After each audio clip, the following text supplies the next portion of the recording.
scientists, and a lot of the chat in the room was scientists talking to each other because they'd probably seen all the PowerPoints, they'd probably seen all this other stuff.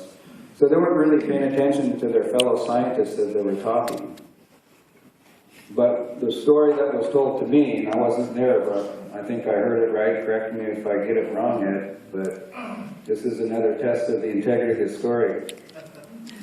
But what was said to me about this experience was that when a personal experience, a personal story was brought to the group of people in this audience that were scientists, listening to scientists, that personal reflection of what's happening.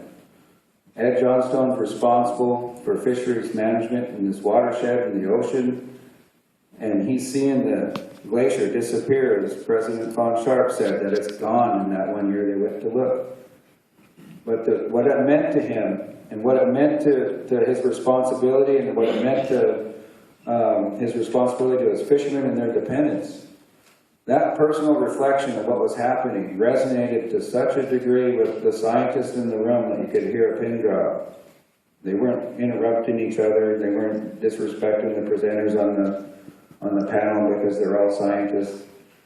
They listened, and they listened to that story. And so the power of storytelling in our indigenous cultures, the power of that perspective, what we bring to the table, that's our integrity of who we are and where we come from. And to me, that was something that resonated with our federal partners who felt it was so strong to have this witness ceremony. That has to be a part of it. And sometimes I think for us as indigenous peoples, we might take some of these things for granted. Oh, it's another song or another dance. We live and breathe it all the time. But I tell you, when we went down to honor Ed's older brother, Guy McMines, who was there at the beginning of our IPC, I was there full-heartedly in person, but I was also way outside of cell phone range. That didn't matter to me. It only mattered to me once I knew my vote was taken. But when it was time for me to head back home and drive that 3 hours back north, I felt like I needed to get back on that cell phone. And for me, for not to want to take our culture for granted and not to take our traditions for granted, it's also easy for me to see that I've taken cell phones for granted. I've taken some of these other technologies for granted. It's how we live as indigenous peoples today is like living in two worlds. And to keep our integrity of who we are and where we come from, and interact with our brothers and sisters here in DC. You know, I gotta pay respects to a message that Katie Simons said. You know, we show up to meet and take care of business. We don't dress like them. We dress as who we are. And I think that's a real struggle. I think it's a real struggle that is a testament, I know from our experience on the North American continent, going to boarding schools, that we were going to boarding schools, they cut our hair, they put us in suits, they taught us to be blue collar at best. They didn't teach us to be lawyers or doctors or scientists. But those are things that we've transcended beyond.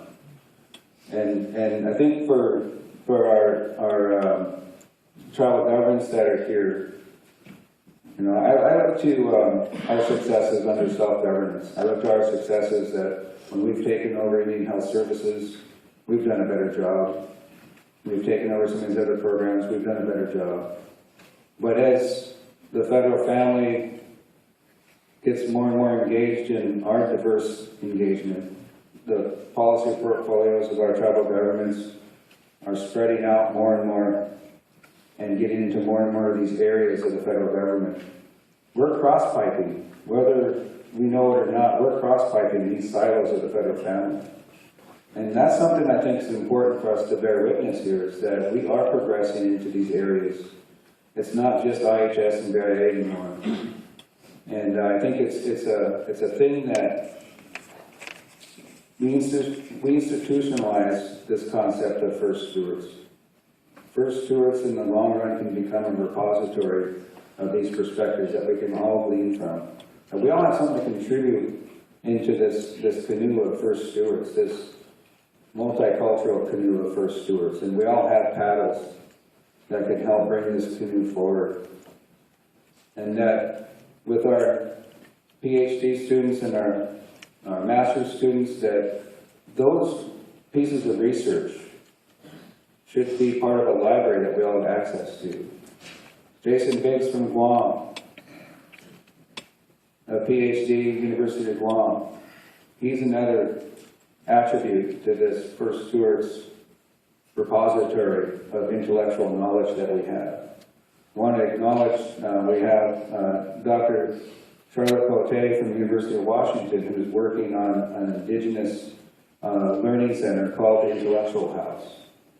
And some of the students that are here from the University of Washington have been working very closely with her. So we have educational deliverables out of this first symposium, but it's a concept I think we can all learn from, we can all glean from. We've got a lot of people that come out to Indian country to study. And I can tell you from my own perspective that we've been told, and we may have taken it for granted, but the traditional fishing space of the Makah people is very closely approximated to what a lot of scientists have called one of the 5 most dynamic living planets, one of the 5 most dynamic marine environments on the planet for productivity, biological diversity. And, she's here? Okay. All right, well, Fawn,